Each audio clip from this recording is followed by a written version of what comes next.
ఇవాళ జనవరి 3వ తారీఖు అంటే భారతదేశ వ్యాప్తంగా ఉన్నటువంటి మన ఆడబిడ్డలకు పండగ దినం, సావిత్రిబాయి పూలే గారి జన్మదినం. మరి సావిత్రిబాయి పూలే గారి 194వ జయంతి సందర్భంగా అందరికీ కూడా హృదయపూర్వకంగా నా శుభాకాంక్షలు తెలియజేసుకుంటా ఉన్నాను. మరి సావిత్రిబాయి పూలే అంటే ఆమె మామూలు బిడ్డ కాదు, ఒక పులి బిడ్డ. భారతదేశ వ్యాప్తంగా ఉన్నటువంటి ఆడబిడ్డలందరూ ఇవాళ చదువుకుంటున్నారంటే రోజు పొద్దున్న లేస్తే ఆమెకు దండం పెట్టుకోవాల్సినటువంటి పరిస్థితి. మరి సావిత్రిబాయి పూలే గారు తన జీవిత ప్రస్థానం మొదలు పెట్టినప్పుడు ఆమె కూడా చదువుకోలేదు, కానీ ఒక మహనీయుడిని ఆమె పెళ్లి చేసుకున్నది. బాపు జ్యోతిబా పూలే గారు పెళ్లి చేసుకున్న తర్వాత తన భార్య చదువుకోవాలని దగ్గరుండి భార్యను చదివించిన తర్వాత సావిత్రిబాయి పూలే గారు అనేక మంది ఆడబిడ్డలకు తను స్వయంగా చదువు చెప్పింది. ఎంతో మందికి చదువు నేర్పినటువంటి వ్యక్తి సావిత్రిబాయి పూలే గారు. మరి ఆ ఇద్దరు పుణ్య దంపతులు ఉద్యమంలోనే కాదు అన్నిట్లో కూడా జీవిత పర్యంతం కలిసి కష్టపడ్డారు. మొత్తం సమాజ ఉద్ధరణ చేయాలంటే విద్యా వికాసం కావాలని చెప్పి వారిద్దరు విద్య కోసం ప్రయత్నం చేశారు. చాలా అవమానాలు చేసిండ్రు. పాపం ఆమె బజార్లో నడిచిపోతుంటే రాళ్లతో కొట్టిండ్రు. ఒకప్పుడు మీద పేడ నీళ్లు చల్లినటువంటి పరిస్థితి ఉండే. అయినా సరే మొక్కువని ధైర్యంతో మరి సమాజ వికాసమే నాకు కావాలని ముందుండి పోరాటం చేసినటువంటి మహనీయురాలు సావిత్రిబాయి పూలే. వారి జయంతిని ఇంత పెద్ద ఎత్తున మనం సెలబ్రేట్ చేసుకోవడం అన్నది నిజంగా తెలంగాణ బీసీ బిడ్డలది, తెలంగాణ బిడ్డలందరూ కూడా జన్మ ధన్యమైనట్టుగా నాకు అనిపిస్తా ఉన్నది. అదేవిధంగా మరి వాళ్ళ మనం సావిత్రిబాయి పూలే గారి జన్మదినం సందర్భంగా ఇంతమందిని కలిసినాం. ఆవిడ ఉద్యమ స్ఫూర్తిని మనం ముందుకు తీసుకెళ్లాల్సినటువంటి అవసరం ఉన్నది. మరి ఇవాళ ఉద్యమం దేనికోసం చేయాలి ఒక్కసారి మనం ఆలోచన చేసుకోవాలి. చరిత్ర తెలుసుకున్నోడే భవిష్యత్తు నిర్మాణం చేస్తారని చెప్తారు.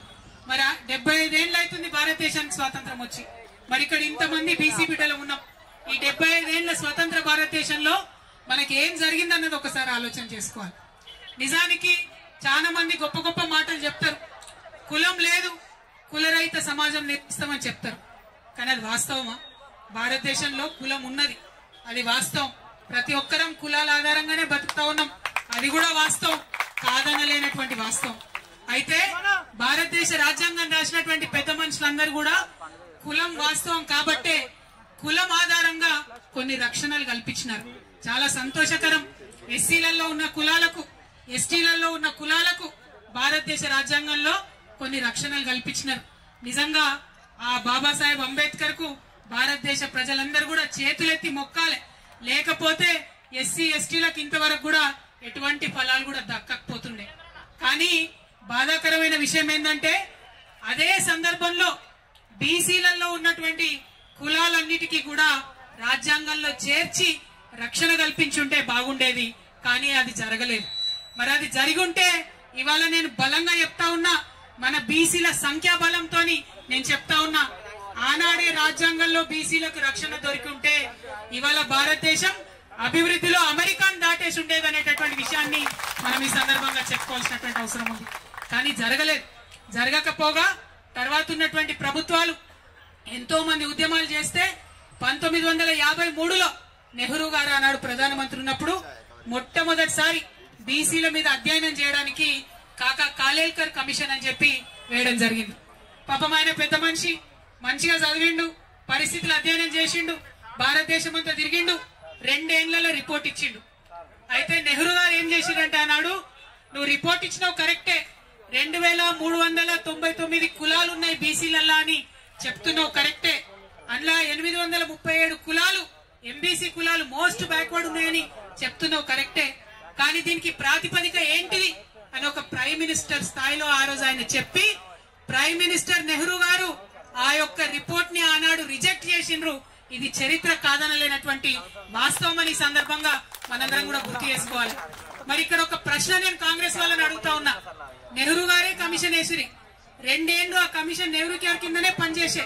మరి ఏ ప్రాతిపదికన పనిచేసిందో ప్రధానమంత్రి గారికి తెలియలేదంటే, ఆ 2 ఏళ్లు రివ్యూ చేయలేదంటే మరి ఇది కాంగ్రెస్ పార్టీ బీసీలో చేసిన ద్రోహం కాదా అని చెప్పి నేను ఇవాళ ప్రశ్నిస్తున్నా. ఇవాళ ఇక్కడ మనం ఆలోచన చేసుకోవాలి. 1955లో ఆ రిపోర్ట్ రిజెక్ట్ చేస్తే మళ్ళా 24 ఏళ్లు ఎవ్వరు కూడా బీసీల గురించి మాట్లాడలే. ఎక్కడ కూడా బీసీలకు ప్రభుత్వం కేంద్ర స్థాయిలో ఏమి కూడా చేయలే. అప్పుడేం జరిగింది? కాంగ్రెస్ ఏతర ప్రభుత్వం వచ్చింది. జనతా పార్టీ మొరార్జీ దేశాయ్ గారు ప్రైమ్ మినిస్టర్ అయిన తర్వాత 1979లో బీపీ మండల్ కమిషన్ వేసిరు. కాంగ్రెస్ వాళ్ళు వేయలే మండల్ కమిషన్, వేసింది మొరార్జీ దేశాయ్ జనతా పార్టీలో.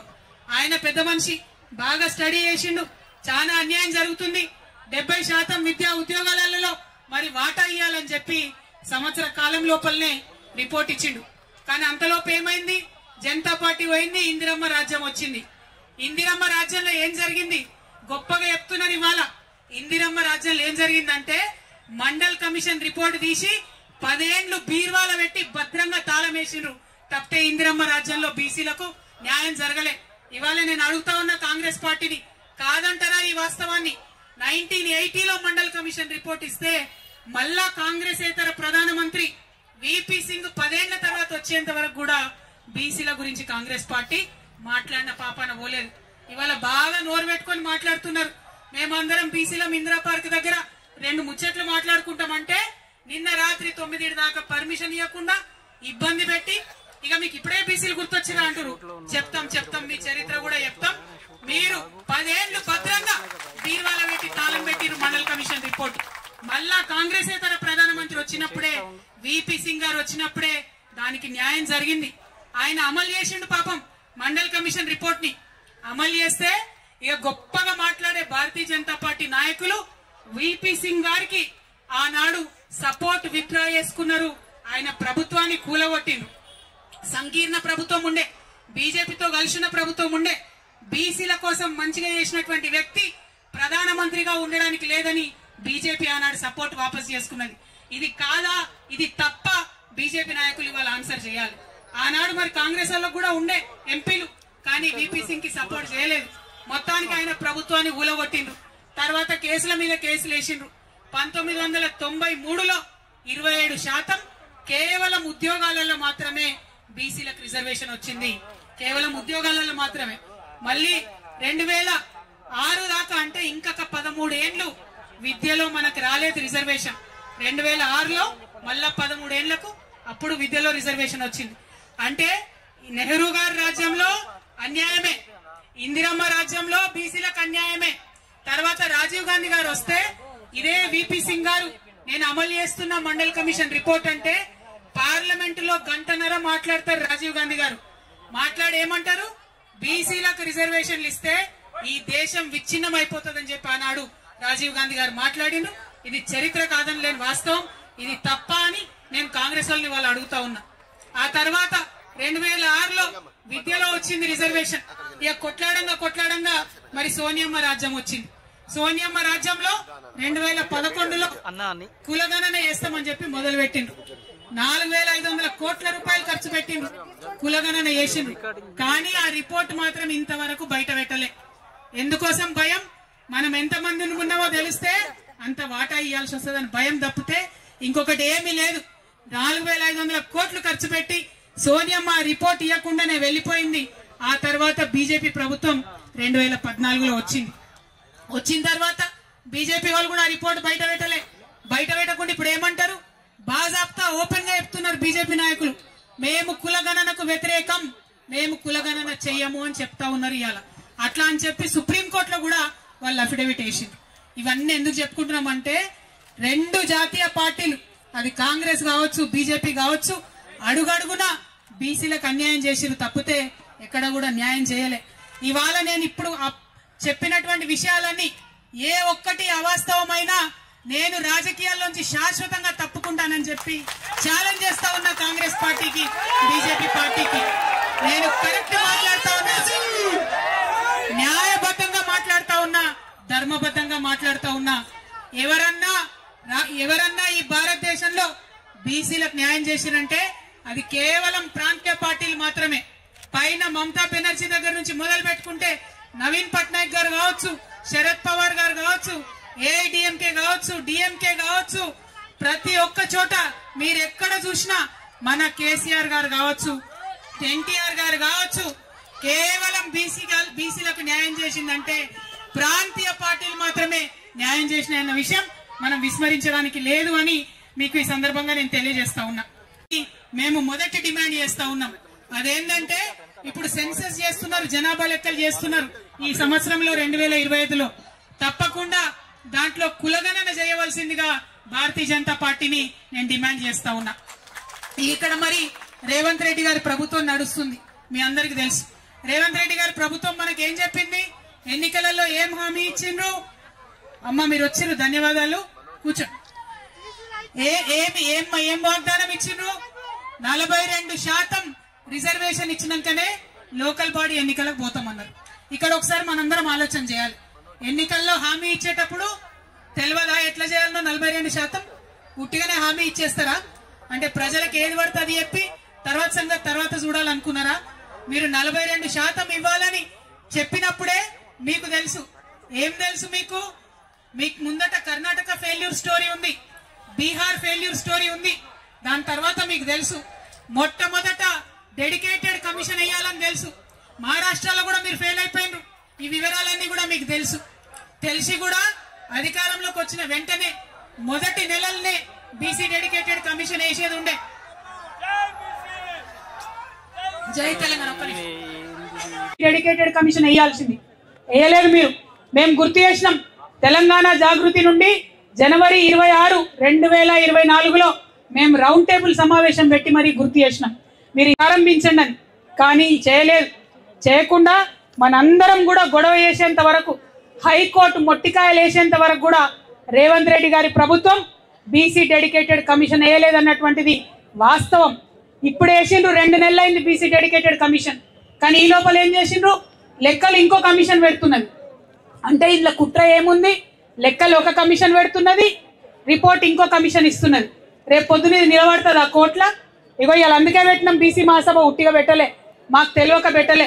కాంగ్రెస్ నాయకులు నన్ను అడుగుతున్నారు ఎందుకు మాట్లాడుతున్నావు అని. నేను తెలంగాణ ఉద్యమం నుంచి వచ్చినటువంటి వ్యక్తిని, సందర్భోచితంగా మాత్రమే మాట్లాడతా. ఇవాళ సందర్భం ఉన్నది, ఈ సందర్భం మిస్ అయిన తర్వాత, లోకల్ బాడీ ఎన్నికలు అయిపోయిన తర్వాత అప్పుడు మాట్లాడితే ఏమంటారు? కవితమ్మ ఎందుకు మాట్లాడలే ముందు అంటారు. అందుకే ఇప్పుడు మాట్లాడుతున్నాం.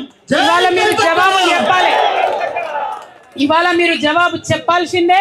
42% ఏ విధంగా రిజర్వేషన్లు ఇస్తారో ఆ ప్రక్రియలో లోటుపాట్లు లేకుండా ప్రభుత్వం చేయాల్సిందే అని చెప్పి మేము కోరుతా ఉన్నాం. ఇవాళ ఈ బీసీ మహాసభ ద్వారా మీ అందరి మద్దతుతోని ఇక్కడ ఉన్నటువంటి కాంగ్రెస్ పార్టీకి నేను డిమాండ్ చేస్తా ఉన్నాను. 42% రిజర్వేషన్ మీరు చెప్పిండ్రు, మరి ఎందుకు చెప్పారో 42% నాకు అర్థం కాదు. బీసీలు 42% కన్నా ఎక్కువనే ఉంటారు, అవునా కదా? ఎక్కువనే ఉంటాం. మరి 42% అని చెప్పిండ్రు. పోనీ చెప్పినంతనన్నా మీరు అమలు చేయండి. లేదంటే లెక్క తేలిన తర్వాత మేమెంతుంటే మాకంత రిజర్వేషన్ ఇచ్చి లోకల్ బాడీ ఎన్నికలకు వెళ్ళాలని చెప్పి ఈ సందర్భంగా నేను డిమాండ్ చేస్తూ ఉన్నాను. మరి ఇవాళ చాలా మంది చాలా రకాలుగా మాట్లాడుతున్నారు. సావిత్రిబాయి పూలేకి నిన్న మనం ధర్నా పెట్టంగానే సావిత్రిబాయి పూలే జయంతి అఫీషియల్గా చేయాలని రాత్రి పూట మరి ప్రభుత్వం నిర్ణయం తీసుకున్నదట, అవునా కాదా? ఇది డెఫినెట్గా మన విజయమే. నేను చెప్తా ఉన్నా, కదులుతున్నాయి జంగు పట్టిన ప్రభుత్వం రథ చక్రాలు కదులుతున్నాయి. తప్పకుండా రానున్నాయి. మన బహుజనులందరికీ కూడా మంచి రోజులు రానున్నాయి. మనం ఇట్లనే ఉద్యమించాలి. ఉద్యమిస్తేనే చీకటి జీవితాల్లో సూర్యుడు ఉదయిస్తాడు, అంతే తప్పితే మామూలుగా రాదు. కాబట్టి ప్రభుత్వం దొంగ లెక్కలు, కాకి లెక్కలు కాకుండా నిజమైన లెక్కలు పెట్టి వాటా బీసీలకు ఇస్తామని వాగ్దానం చేసింది. ఇవ్వాలని మరొకసారి డిమాండ్ చేస్తున్నా. ఇక్కడ వచ్చిన మా మిత్రులందరూ కూడా కోరుతున్నా, మీకు భూమికున్నంత ఓపిక ఉండాలి. ఎందుకంటే 70 మంది మాట్లాడేది ఉంది. అలా మనము ప్రతి కులం నుంచి ఒక వ్యక్తికి ఇక్కడ పిలిచినాం. పాములు పట్టి అన్న కూడా వచ్చిండు, మరి పాము కూడా తీసుకొని వచ్చిండంట. భయపడకుండా ఎవరు, ఇప్పుడైతే కంట్రోల్నే ఉంది అది, కానీ పాము కూడా వచ్చింది మన మీటింగ్కి. నేను మిమ్మల్ని రిక్వెస్ట్ చేసేది ఏంటంటే, బీసీలలో ఉన్న అన్ని కులాలకు సంబంధించినటువంటి నాయకులు వారి వాయిస్ వినిపించాలనే ఉద్దేశంతో ఈ సభ పెట్టుకున్నాం. కొంచెం రష్ ఎక్కువైంది, అడవికి ఎండ కొడుతుంది నాకు తెలుసు, క్షమించాలి.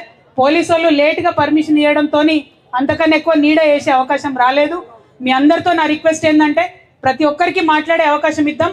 మధ్య మధ్యలో మా కళాకారులు వచ్చిండ్రు, కళాకారులందరూ కూడా మేము బీసీ కళాకారులం ఉద్యమిస్తామని చెప్పి వారు వచ్చిండ్రు, వారు కూడా పాటలు పాడుతుంటారు. మొత్తం అయిపోయినాక అందరూ 70 మంది మాట్లాడినాక లాస్ట్కు మళ్ళొకసారి ఈ మహాసభ తీర్మానాలు చేసుకొని అప్పుడు సభ ముగిస్తాం. కాబట్టి ఓపికగా కూర్చోవాలని చెప్పి అందరికి కోరుతా ఉన్నా. జై బీసీ, జై తెలంగాణ.